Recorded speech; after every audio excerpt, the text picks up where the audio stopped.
Hello guys, welcome back to my channel. More YouTube channel tole আপোনালোক সকলোকে মই স্বাগতম জনাইছো আৰু আজি লকডাউনৰ কিমান দিন মই হেতু পাহৰিছো কাৰণ মই ঘৰৰ ভিতৰত সোমাই আজি কিমান দিন হৈছে মই হেতু পাহৰি গৈছো আৰু মই এতিয়া এই জাস্ট মই লাঞ্চ কৰি আহিছো আৰু আজি লাঞ্চত কি আছিলে মই একচুয়ালি আজি লাঞ্চটো মই বনাইছিলো তো সেই কাৰণে মই ভাবিলো কি মই যোনকিটা ৰেচিপি বনাইছো মানে পুৰা অসমীয়া ষ্টাইলত মই আপোনালোকৰ লগত শেয়াৰ কৰো আৰু এটা কথা মই কালি মই একচুয়ালি মটন বনাইছিলো কালি একিদিনটো যেহেতু মাছ মাংস পাবলে নাইকিয়া হৈ গৈছে তো কালি মানে মটন কাটিছিলে আমাৰ পুৰণা ঘৰত আইতাহঁতৰ ঘৰৰ ওচৰত তো দিছিলে তো মটন বনাইছিলো কিন্তু আনফৰচুনেটলি মই ভিডিও নকৰিলো কাৰণ কালি মই ফৰ দ্য ফাৰ্ষ্ট টাইম মানে মটন বনাইছিলো কিন্তু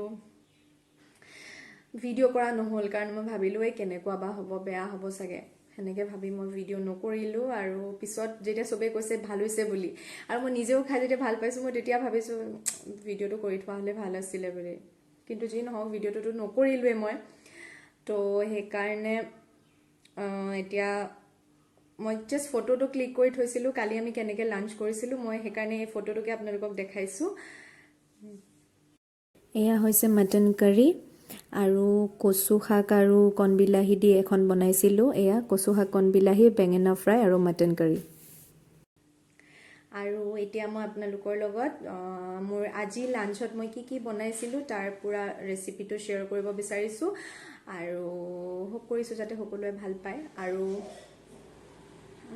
আজি মই গোটেই লাঞ্চত মানে গোটেইকিটা যিমানকিটা আইটেম আছিলে গোটেইকিটা মই অকলে বনাইছো তো মই হে কাৰণে আপোনালোকৰ লগত এতিয়া আজি লাঞ্চৰ আজি মাছ আছিলে তো কেনেকে কি বনাইছো মই আপোনালোকৰ লগত শেয়াৰ কৰিম আৰু কালি যোনটো মটন বনাইছিলো হেতু মই নেক্সট যদি আকৌ বনাও তেতিয়া হলে মই ৰেচিপিটো আপোনালোকৰ লগত শেয়াৰ কৰিম এতিয়া বলকচোন আজি কি বনাইছো ৰেচিপিটো ষ্টাৰ্ট কৰো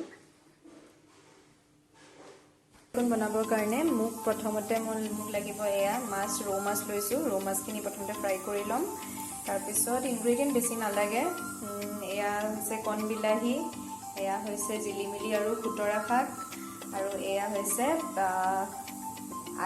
এফালে পিয়াজ আদা এফালে নহৰু আৰু এয়া হৈছে পাঁচফোৰণ তাৰ পিছত আৰু এইটো কুকাৰত দি থৈছো দুটা বইল আলু আৰু বইল আলু গিটা দি দিম ইয়াত একেলগতে এতিয়া মই প্ৰথমতে মাছখিনি ফ্ৰাই কৰি লম তাৰ কাৰণে ফ্ৰাই কৰি লবৰ কাৰণে এফালে কেৰাহী পাতি থৈছো এতিয়া তেল দি দিম ইয়াতে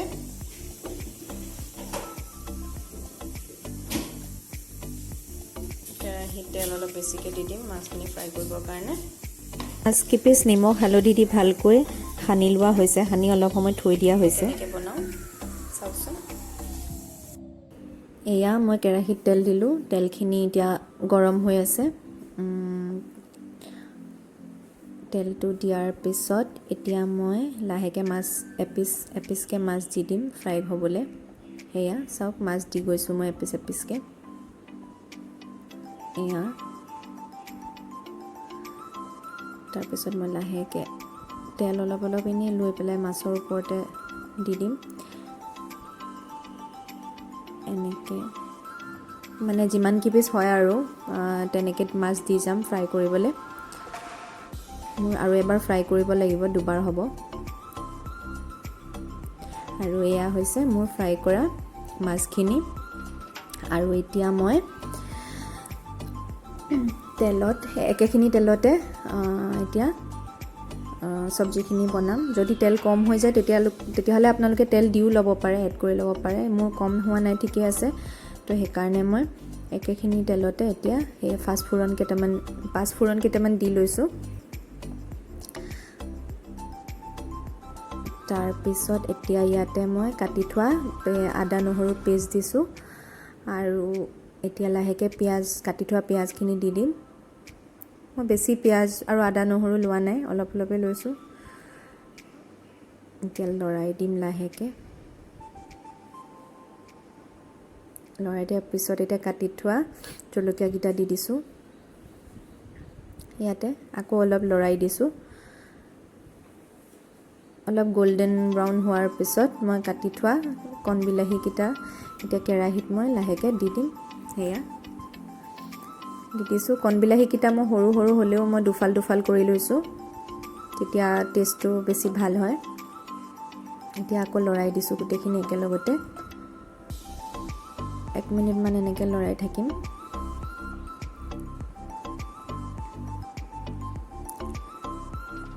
চাওক, ইয়াত প্ৰয়োজন অনুসৰি হালধি দিছোঁ।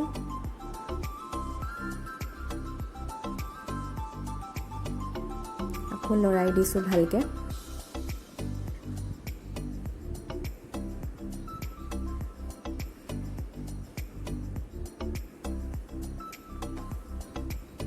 আৰু এতিয়া কাটি থোৱা জিলিমিলি আৰু খুতৰাৰ শাকখিনি মই অলপ সিজাৰ পিছত ইয়াতে এড কৰি দিম।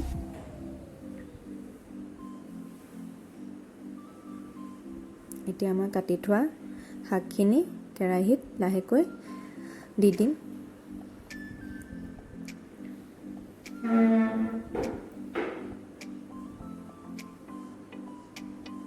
ইয়াতে মই দিছোঁ, দি এতিয়া ভালকৈ লৰাই দিম।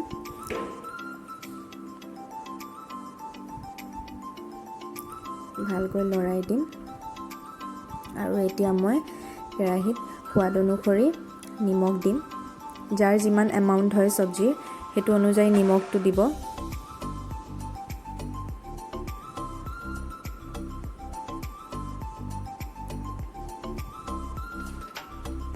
কোনোবাই যদি ইচ্ছা কৰে জ্বলা বেছি খায় তেতিয়াহ'লে জলকীয়া বেছিও দি ল'ব পাৰে। এতিয়া মই লৰাই পেলাই ঢাকনিৰে 1 মিনিটমানৰ কাৰণে চব্জিখিনি ঢাকি থৈ দিম। আৰু 1 মিনিটমান হোৱাৰ পিছত মই ঢাকনিখন উঠাই দিলোঁ। উঠাই পেলাই পুনৰ মই আকৌ লৰাই দিম চব্জিখিনি।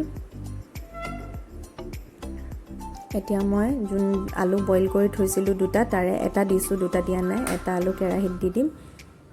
কনচিষ্টেঞ্চিটোৰ কাৰণে বইল কৰি লোৱা হৈছে আলুটো।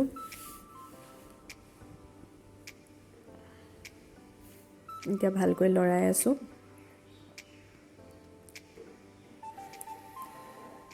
লৰাই অলপ সিজিব দিম কেৰাহীত। জুইটো অলপ কম কৰি থ'ম, কম ফ্লেমত বনাম। আৰু এতিয়া যোন মাছ ফ্ৰাই কৰি থৈছিলোঁ সেই ফ্ৰাই কৰি থোৱা মাছ লাহেকৈ কেৰাহীত দি দিম। মাছৰ মাথাকেইটাও দি দিম আৰু ভালকৈ লৰাই থাকিম। এতিয়া এয়া গৰম পানী কৰি থৈছিলোঁ, এয়া লাহেকৈ কেৰাহীত দি দিছোঁ 2 মিনিটমান লৰোৱাৰ পিছত। এতিয়া আকৌ ভালকৈ লৰাই দিছোঁ। তাৰপিছত ঢাকনিৰে ঢাকি দিম আৰু এতিয়া মোৰ হৈ যাব। আৰু এয়া হৈছে মোৰ অন্যটো ৰেচিপি, কলডিল ভালকৈ কাটি লৈছোঁ আৰু পিঁয়াজ কাটি লৈছোঁ। আৰু এয়া বুট দিছোঁ, গোটেইখিনি বুট নিদিওঁ, আধা দিম। আৰু এয়া আলু, এয়া হৈছে জালুকৰ গুড়া। এই গোটেইখিনি মিক্স কৰি মই এখন ভেজ চব্জি বনাম কলডিলৰ। এয়া অলপ তেল দি লৈছোঁ কেৰাহীত। আৰু তেলখিনি গৰম হোৱাৰ পিছত ইয়াতে মই পাঁচফোৰণ কেইটামান দি দিম তেলত, আৰু পিঁয়াজ দি পেলাই ভালকৈ লৰাই দিম। তাৰপিছত বুট আৰু আলু দুইখিনি তেলত একেলগতে দি দিম। এয়া গুটি আলু আৰু বুট হয়। প্ৰয়োজন অনুসৰি হালধি দিছোঁ। হালধি দি পেলাই চব্জিখিনি ভালকৈ লৰাই দিম, হেতাৰে লৰাই দিম। লৰাই অলপ সময় কম জুইত সিজিব দিম।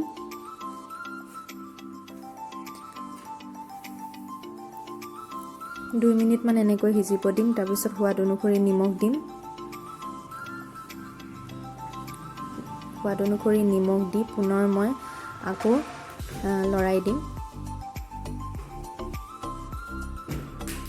মাজে মাজে ঢাকনিৰে ঢাকি ঢাকি লৰাম কম জুইত।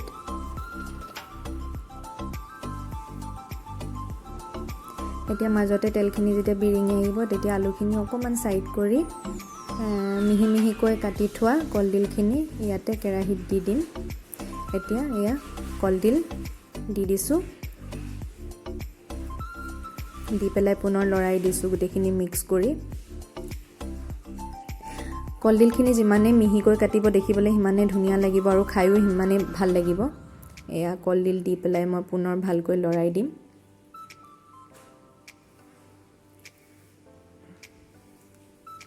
এয়া দেখিছে মই ভালকৈ লৰাই দিছোঁ লৰাই পেলাই ঢাকনিৰে ঢাকি দিম ঢাকনিৰে ঢাকি পেলাই মাজে মাজে 1-2 মিনিটমান এনেকৈ ৰাখি পুনৰ লৰাই দিব লাগে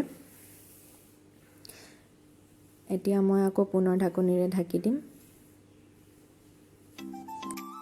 এয়া ফাইনেলি মোৰ কলডিলৰ চব্জি ৰেডি এতিয়া মই গেছটো অফ কৰি এখন প্ৰপাৰ মানে অসমীয়া থালি আৰু সাৰ্ভ কৰিম তাৰপিছত আপোনালোকক দেখাই আছোঁ আৰু এয়া হৈছে আমাৰ আজি লাঞ্চৰ কাৰণে অসমীয়া থালি এয়া হৈছে বুট আলু আৰু মানে গুটি আলু বুট গুটি আলু আৰু কলডিলৰ চব্জি এয়া হৈছে মাছ ফ্ৰাই এয়া মাছৰ জোল আৰু এয়া ভাত জলকীয়া আৰু এয়া হৈছে সিম্পল দালি আৰু কণবিলাহী এয়াই হৈছে অসমীয়া ষ্টাইলত বনোৱা এটা ভাল ৰেচিপি আৰু এইটোৱে আছিল মোৰ আজিৰ লাঞ্চত কি বনাইছিলোঁ তাৰ ৰেচিপি আৰু যদি আপোনালোকে ভিডিঅ'টো চাই ভাল পালে তেতিয়াহ'লে প্লিজ লাইক কৰিব কমেণ্ট কৰিব আৰু শ্বেয়াৰ কৰিব আৰু লগতে মোৰ চেনেলটো ছাবস্ক্ৰাইব কৰি দিব যদি আপোনালোক মোৰ চেনেলটো অলৰেডি আপোনালোকে ছাবস্ক্ৰাইব কৰি থোৱা আছে তেতিয়াহ'লে প্লিজ মোৰ ভিডিঅ'ছবিলাক লাইক কৰিব শ্বেয়াৰ কৰিব কমেণ্ট কৰিব আৰু যদি আপোনালোক মোৰ চেনেলৰ নতুন হয় তেতিয়াহ'লে প্লিজ চেনেলটো ছাবস্ক্ৰাইব কৰি দিব তো এতিয়ালৈ ভিডিঅ'টো এণ্ড কৰোঁ বাই বাই